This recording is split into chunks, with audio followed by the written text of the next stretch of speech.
بيقول لك قال ايه ليوناردو دافنش صحي الصبح من النوم وقرر يروح الجيم، يلعب تمارين البنج وكمان يظبط الفورمة وينزل الكرش، وعايز كمان يقوى عشان يرجع ياخد الريفنج. كل ده بس عشان القرش؟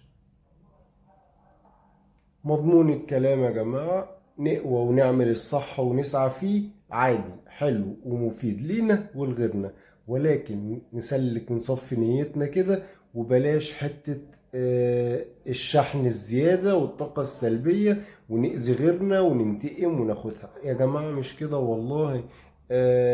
نعفو ونصفح ونسلمها لله ونقول يا رب، ونسعى في الدنيا ونجتهد ونعمل اللي علينا، بس بلاش بقى ايه الافكار الشيطانية والسلبية دي.